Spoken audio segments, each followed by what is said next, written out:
안녕하십니까. 정보부장입니다.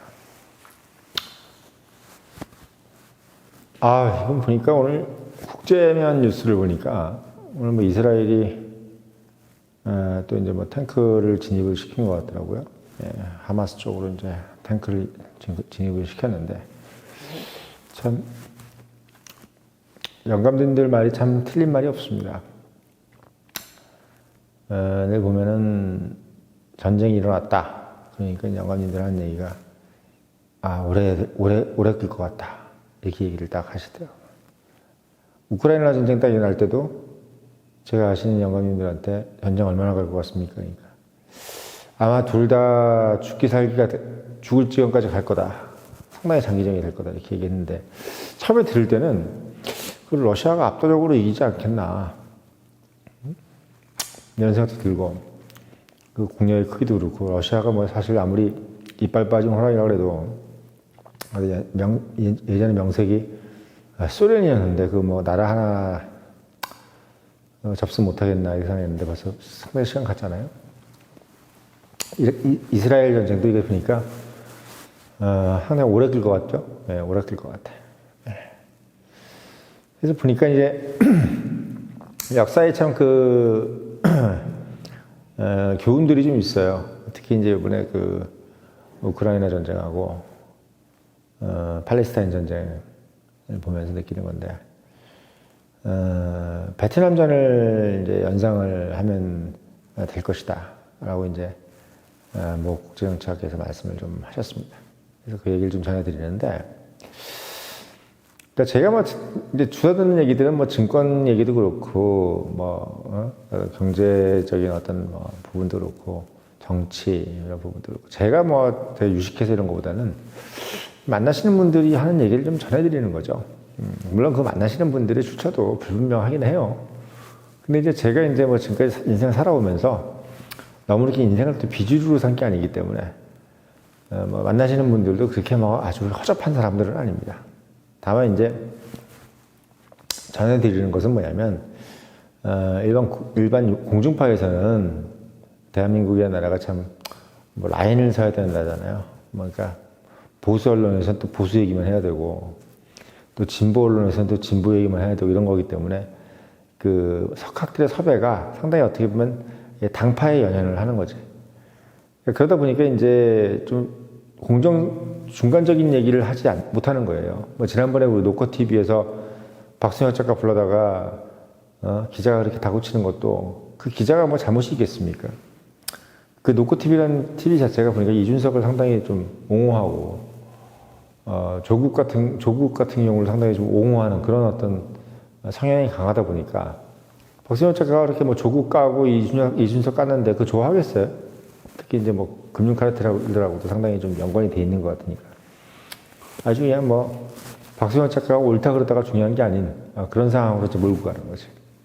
그래서 제가 청년회임 처음 만들 때도 그런 생각을 했던 거지만 이런 어떤 영상을 찍을 때도 참 별거 아닌 것 같은데 그냥 시정해서 좀 그냥 얘기하시는 분들 얘기만 전해줘도 중간은 가겠구나.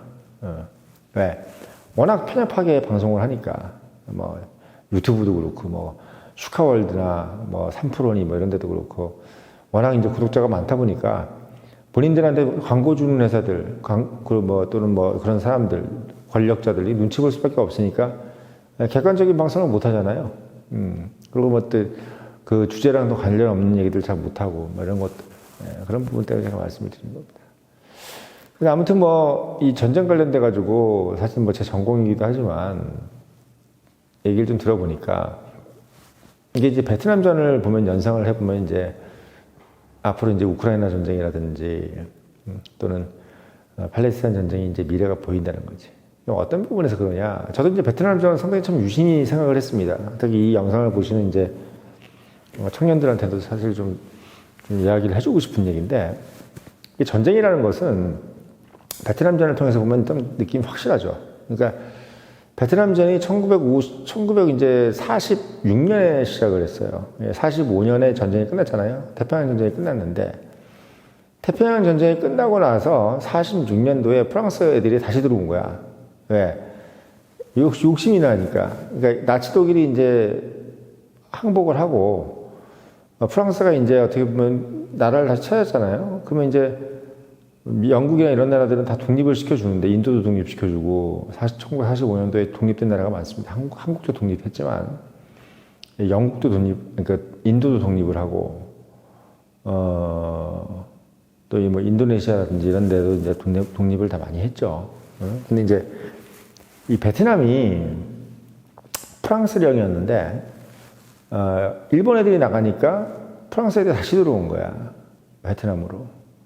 그러니까 베트남이 놀란 거지. 딴 데는 나 독립을 시켜주는 분위기고, 막 한국이네, 뭐네, 일본 식민지였던 데도 다 독립을 하고, 영국 식민지도 다 뭐, 팔레스타인도 그렇고, 뭐, 이집트네, 뭐네, 중동반도도 다 독립을 하고, 이런 와중인데, 아니, 유독 프랑스 애들만 와가지고 베트남을 자기들이 다시 또 통치하겠다 그러니까, 베트남 국민 입장에서는, 전 세계가 다 독립하는 마당에 갑자기 자기들만 식민지를 다시 하겠다 그러니까 얼마나 웃겨요. 그러니까 호치민이라는 사람이, 호치민이라는 사람이 엘리트입니다. 그 프랑스에서 이제 유학했던 사람이거든요. 아니, 자유평등 박애를 외치던 민족 국가인데 왜 자기 나라에 와서는 이렇게 다 반대로 행동할까 이러면서 이제 상당히 의문을 가지고 또 허탈해 하는 거죠. 그래서 전쟁이 난 거예요. 그래서 이제 베트남, 뭐, 혁명군이죠. 말하자면. 베트남 이제 의병 말하자면 의병. 그러니까 베트남도 왕조 국가였으니까 프랑스가 이제 베트남군하고 싸웠단 말이지. 근데 이제 베트남도 그 프랑스도 군비가 많이 없고 나라만 그렇지 사실 뭐 프랑스라는 나라가 독일 애들하고는 거의 완전히 그냥 조리돌림 당한 마당에 뭐 군대도 형편없고 돈도 없는 와중에서 어떻게 전쟁을 하겠어요. 그 뒤에서 미군이 군비의 80%를 지원을 한 거죠. 그래서 46년부터 54년까지 한 10년을 미국이 돈을 댄 거야. 그리고 프랑스가 이제 싸웠는데 졌어요. 프랑스가 졌어. 베트남군 애들한테 졌어. 명색이 유럽 국가인데도 불구하고. 그러니까 프랑스도 참 형편없는 국가예요. 독일한테도 8주 만에 파리를 함락당하고. 그러니까 어떻게 보면 누르망디랜다 마지노선이라고 있지 않습니까? 그게 이제 함락당하고 같은 비슷한 나라 크기도 땅덩어리도 비슷하고 군대 수도 비슷한데 독일이 전격전으로 그냥 밀고 들어오는데 그거를 막아내지 못하고 6주인가요? 8주인가 아마 그 만에 독일한테 파리를 내줬단 말이죠. 그게 어떻게 보면 프랑스입니다. 그러니까 아무튼 그 프랑스가 이제 지고 나니까 미국이라는 나라가 이제 어떻게 보면 솔직히 화가 난 거지. 왜? 이제 프랑스가 사실은 미국을 설득했거든요. 왜냐면 이 베트남 애들이 공산주의자다. 그러니까 공산주의자인데 프랑스 나라도 연합국이잖아요. 그러니까 미국을 이제 설득을 할 때 뭐라 그랬냐면 베트남 애들이 다 이제 빨갱이니까 우리가 대신 싸워줄 테니까 돈을 내라 이런 식으로 이제 한 거예요. 당시만 해도 미국이라는 나라가 오펜하이머 영화를 보시면 아시겠지만 상당히 공산주의에 대해서 적의를 갖고 있던 시대였단 말이죠. 예. 특히 50년대는 상당했어요. 예. 진짜 뭐 거의 빨갱이라 해가지고 막 자국 내에서도 막 사람들 막 때려 죽이고 막 그랬던 시절이야. 그러니까 이제 프랑스 말만 믿고 돈을 대줬는데 졌어, 프랑스가. 그러고 나서 이제 54년도에 그 유명한 제네바 협약이 54년도에 그래서 1차 인도 차이나 반도 전쟁, 인도 차이나 전쟁에서 54년도에 제네바 협정을 맺으면서 1차 전쟁이 끝났어요. 이제 그건 이제 인정해 준 거지. 이제 북베트남의 존재를 인정해 준 겁니다. 프랑스가 이제 거기서 손들고 나와서. 남베트남만 있는 거예요, 남베트남만. 남베트남만 있는데, 프랑스가 이제 남베트남으로 밀려 내려왔죠. 그래서 프랑스는 이제 자국의 국력이 이제 한계를 느끼고, 이제 본국으로 돌아가고, 프랑스 대신 미국이 이제 어떻게 보면 남베트남을 지원하는 형태로 갔다가 1년 정도 쉬다가 55년도에 다시 전쟁이 일으켜서 75년도까지 20년을 전쟁을 한 겁니다. 그러니까 총 30년이에요. 베트남 전쟁이 총 30년이에요. 30년. 1차 인도차이나 전쟁하고 2차 인도차이나 전쟁 해가지고 총 30년을 싸운 겁니다. 무슨 얘기를 말씀드린 거냐면, 이 전쟁을 일으킨 국가는 왜 전쟁을 일으켰겠습니까? 돈이 많으니까 일으킨 거죠. 돈이 많으니까. 돈이 많고 국력이 세니까 일으킨 거지, 자기들이 감당할 수 없으면 전쟁 일으키겠어요? 지금 러시아도 그렇고 이스라엘도 그렇고, 원래 이스라엘은 이제 먼저 전쟁을 일으킨 건 아니지만 아무튼 전쟁을 이렇게 수행해 나가는 것 자체가 본인들이 이제 전쟁 수행의 국력이 있다는 거예요. 자신감이 있는 거예요. 막 탱크도 충분하고 뭐 군비도 확실하고 뭐 돈 들어올 때가 많다 이거지. 그래서 이스라엘이나 러시아나 이런 나라들이 전쟁을 이제 수행해 나가는 거죠. 미국도 마찬가지였습니다. 그러니까 어떻게 보면 뭐 우리가 이제 베트남 전쟁의 끝은 알잖아요. 뭐 75년도에 결국 이제 봉쇄가 됐는데, 아마 73년대 1월에 아마 조약을 맺었죠. 그게 이제 파리 협약이라고 그래가지고 미국이 이제 손을 빼는 거죠. 미국이 이제 제가 이제 뻔내일에 키신저하고 이제 북베트남 지도자하고 파리에서 만나가지고 사인을 하죠. 그러면서 미국은 여기서 발을 빼겠다. 그러고 나서 2년 후에 75년도, 73년도에 이제 협약 맺고 75년도에 봉산화가 돼서 이제 통일이 되죠. 북베트남 입장에서는 통일인 거죠. 그러니까 말하자면 뭐냐면, 미국의 나라가 전쟁에서 질 거라고 생각했던 국가는 전 세계에서 없었고, 베트남 전쟁에서 다 이길 줄 알았고, 특히 1차 인도차이나 전쟁에서는 프랑스니까 졌다, 미국이 하면 당연히 이기겠지 해서 했는데 미국도 진 거야. 미국도 진 겁니다. 20년 전쟁에서 졌어요.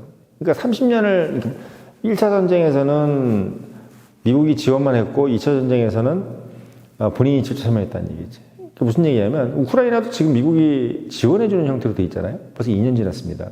우크라이나가 대신 싸우고 있는 건데, 저게 만약에 어떻게 될지는 몰라요. 미국이 만약에 참전할 수도 있는 것이고, 아니면 미국이 참전 못하면 미국에서 돈을 대고, 아니면 뭐 독일이라든지 뭐 폴란드라든지 또 영국이라든지 프랑스 이런 나라들이 참전할 수도 있겠지.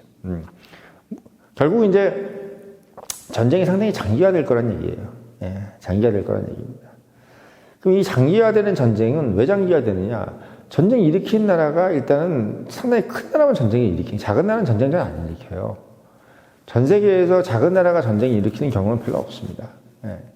전쟁 일으킬 수가 없죠. 왜?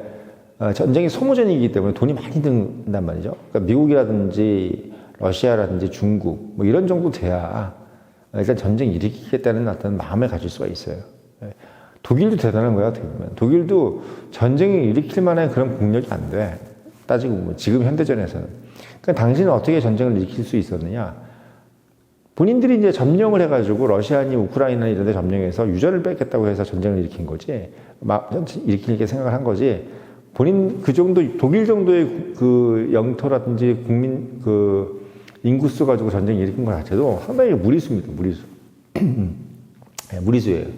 그러니까 미국이 이제 베트남에서 30년 정도 전쟁을 이렇게 수행했던 것은 일반적으로 미국 국력에는 걸맞는 행동이었던 거죠. 그러니까 그런 정도 30년은 갈 거다, 이렇게 생각한 거죠. 근데 30년 해가지고도 못 이긴 거야, 미국이. 결국은 이제 손 들고 베트남에게 이제 진 거죠. 자, 그래서 결론은 뭐냐면, 강대국이 전쟁을 일으켜서 전쟁에서 손을 들고 나올 때 정도가 돼서 그러니까 정전이 아니라 이제 전쟁이 끝나는, 그런 협정이 맺어지려면, 지금 우크라이나 전쟁이라든지 또는 팔레스타인 전쟁에서 그 전쟁을 당하는 국민들은 전쟁이 일으킨 국가들에 대해서 아주 진절미련할 정도로 반항을 해야 됩니다. 아주 진절머리날 정도로. 그러니까 지금 우크라이나가 어떻게 보면 전쟁을 잘 수행하고 있다라고 하시는 분들도 있고 아니라는 분들도 있는데, 문제는 그거는 우크라이나가 느끼는 게 중요한 게 아니라 러시아가 느낄 때, 나 더 이상 전쟁 못 하겠네. 나 얘네들하고 전쟁하다가 죽겠다, 죽어. 이러다가 뭐 나라 완전히 거덜나겠네. 이런 정도가 될 정도로 우크라이나가 상당히 적극적으로 대들어야 돼요. 적극적으로. 근데 지금 우크라이나 보면은 뭐 러시아 영토 안으로 들어가지도 않고 어떻게 보면 살살 한단 말이지, 살살. 그러니까 뭐 죽기 살기도 안 해. 그냥 자기가 있는 영토를 뭐 회복하겠다는 정도에서 그것도 지금 이렇게 하고 있단 말이에요. 그러면 제가 봤을 때는 러시아를 이길 수가 없습니다. 그러니까 원래 영토도 회복 못할 뿐만 아니라 러시아가 전쟁을 끝내려고 하지도 않아요. 러시아는 그런 식으로는 전쟁을 안 끝내겠죠. 지금 있는 영토를 자기들이 완전히 확보한다는 개념 안에서만 전쟁을 끝낼 거고, 지금 있는 영토는 주겠다. 이런 개념으로 이제 가면 전쟁이 끝나겠죠. 근데 이제, 우크라이나는 그건 이제 반대하고 있어요. 근데 그걸 반대하는 것도 반대하는 건데, 러시아가, 미국처럼, 남베트남이고 북베트남이고 난 저기서 발 뺄게. 니네들이 알아서 해. 이런 정도로 될 정도가 되려면, 우크라이나가 러시아에 대해서 본토를 어쩌고 러시아는 안 넘네, 핵무기가 무섭네, 이런 식으로 해가지고는 절대로 러시아를 이길 수가 없습니다. 왜? 역사가 증명해 주는 거예요. 강대국은 절대로 먼저 전쟁을 끝내지 않아. 거의 깨구락지가 될 정도로, 죽기 살기가 될 정도가 돼야 전쟁을 끝내는 겁니다. 대표적인 것도 어디예요? 카자흐스탄이야, 카자흐스탄. 카자흐스탄, 이런데. 그러니까 거의 반항의 그 강도가 아주 진절미가 날 정도로, 베트남이 게릴라전을 통해서 미국이 아주 그냥 해도 끝도 없고, 돈이고 뭐고, 군비고, 사람이고 간에 들어가면 그냥 다 아주 그냥 연필깎이처럼 다 갈려 나온다. 다 그냥 썰어져서 나온다. 이런 느낌이 들어서 국민들도 그렇고 정치가들도 그렇고 더 이상 정치하지 말자. 진짜 머리 난다. 이런 느낌이 들어야 러시아도 손을 들고 이스라엘도 손을 드는 겁니다. 그러니까 어떻게 보면은 반대로 얘기하면 팔레스타인이나 우크라이나가 지금 정도의 어떤 반항을 해가지고는, 그러니까 말하자면 국제협약, 유엔이라든지 이런 데서 쳐다보면서 좀 제재 좀 해주세요 하는 정도. 유엔이 그런 거 제재해 줄 것 같았으면 베트남전이 벌써 끝났겠지? 응? 안 끝나는 거예요. 그렇게 해가지고. 이스라엘은 유엔 이런 데 겁내지도 않아요. 그리고 유엔은 결국 구속력이 없잖아요. 어떤 강제적인 구속력이 없는 상태이기 때문에 이스라엘의 전쟁을 끝내려면은 결국은 팔레스타인이 어디를 타격해야 되느냐? 그냥 이스라엘을 아예 그냥 다 죽자고 덤벼들어야 돼. 그래서 이스라엘 수도고 뭐고 그냥 맨날 거기다가 그냥 게릴라전 해가지고, 거기다 폭탄 터트리고, 장관이고, 장관 가족들이고, 수상이고 뭐고, 수상 사전에 팔촌들이고, 계속 암살하고 죽이고 그래야 돼. 그래야지 전쟁이 끝날까 말까야. 1인에 한 명까지도 다 죽겠다는 생각으로 가서, 공격적으로 나가야지 될까 말까입니다. 될까 말까. 그래야지 이제 이스라엘도, 이거 더 이상 못하겠네. 이렇게 가는 거지.